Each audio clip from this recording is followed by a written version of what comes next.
Hey Changemakers, Jay here. Wanted to get on the camera right away. I literally just finished the interview with Mr. Grant Cardone, Uncle G himself. As you guys can tell, I'm an extra fired up than usual. And that was an amazing interview. It was an amazing conversation, but there was a couple things that really resonated with me and made me think about where my mindset is at, and I wanted to just share it really quick on camera, whether you're listening to this on audio. Please go check out that interview for the full conversation, and I hope that's able to serve you guys, because I know a lot of you guys are building your legacies out there. A lot of you guys are building your businesses, and you're trying to get to that next level. And a lot of different things actually comes back to mindset. It comes back to how you approach it. It's not in the tactics, right? Someone else can care about the tactics, but if you're the entrepreneur, if you are the leader, if you are the person that is guiding your company or you're building your legacy and you're stepping forward to build your brand, you need to be that person that has the mindset to be able to guide them. So these are a couple things that really resonated with me. The first thing that resonated with me was that when I introduced Grant Cardone, now for those of you who might not know him, he is an international sales trainer, probably most associated person with sales training, international best-selling author, New York Times best-selling author, and he was on the show talking about his new book, Be Obsessed or Be Average. And I introduced him as a multi-millionaire, and he got really upset. He goes, why you gotta offend me like that, Jay? Why you gotta put me down? And we started laughing. It was all in good fun. But what really resonated, what hit me, was that this man's mindset was not a multi-millionaire. In fact, a lot of you watching this right now might think he's crazy.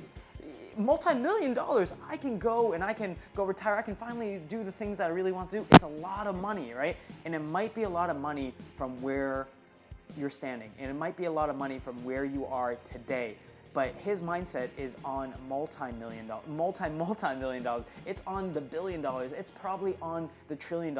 And that level of thinking is very unorthodox in normal society and just normal people. Everyone sets such realistic standpoints that if you have the audacity to want to go live your dream, to go build the business that you want, to have the life, the yachts, to be famous, to do whatever it is that really speaks to you, right? You're gonna have to be a little delusional. You're gonna have to be a little crazy.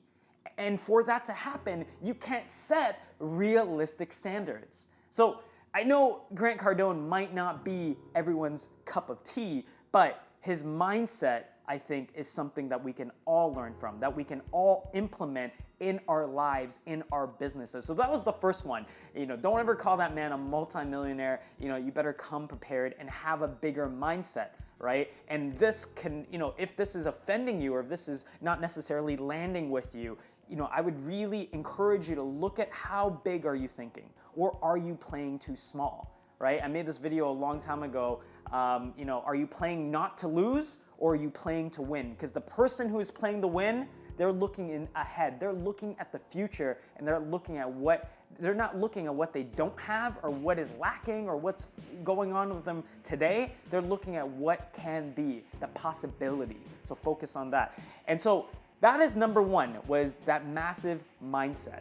The number two thing that resonated with me was that he was making fun of the name the Inner Changemaker. And we were kind of joking around with each other, but he's like, you can kind of reframe it as the inner beast, right? He talked about feeding the beast. And I know he talks about this all the time. It's not just this book.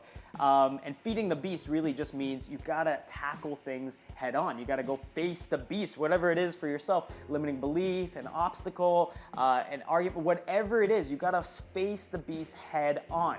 And he says, you should maybe change the name to the Inner Junkie.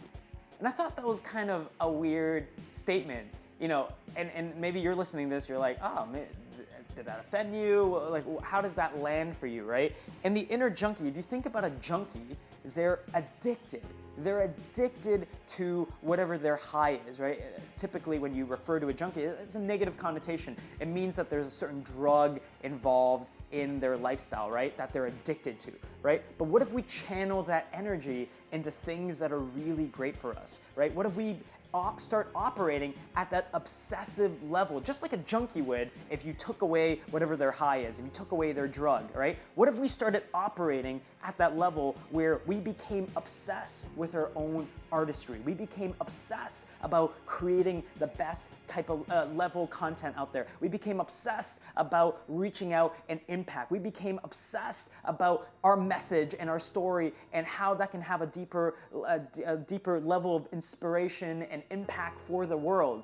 What if we approach the world with those lens, the pair of glasses, right? Would we be able to do better, right? Would we be able to serve more people? Would we be able to care more about what we do? And I know that this topic is a sensitive one because a lot of people might not like Grant's message, and a lot of people might enjoy the work-life balance. They might enjoy all these different things and not working 7 days a week. But if we are really an artist, it's not about limits. It's not about 9 to 5. It's not about the coloring lines, right? If you are truly all about your artistry and you're truly all about what you do, there's no limits on it. You would do it if you made no money at it, right? You would do it on your day off because that's how much you enjoy it. Because that's how much you're thinking about it. Because that's how much it's a part of you, right? And it really got me thinking, am I obsessed? What am I obsessed about, right? Are you obsessed about Netflix? Are you obsessed about, working out? What are you obsessed about, right? And are those obsessions serving you and helping you get to that next level so that you can in turn be able to help others? And so this is all food for thought. As you guys can see, it's really fresh in my mind. I really encourage you guys to deep dive, take a listen to the episode I did with Grant. There's a lot of very subtle gems in there that we mentioned, and listen to his obsession, listen to his mindset, right? And then go back and think about your own mindset. Think about how big you're thinking. Think about what is driving you. What are your obsessions? Obviously, go pick up a copy of his book, Be Obsessed or Be Average, because I know if you guys are watching this, I know if you guys are listening to this, you have no interest of being average. So I hope this video was able to serve you guys. Let me know in the comments section below. What are some of your obsessions, good or bad? Good or bad? Let's get really honest here, right? I'll be responding to all the comments in below. Until next time, guys, stay crazy and stay awesome.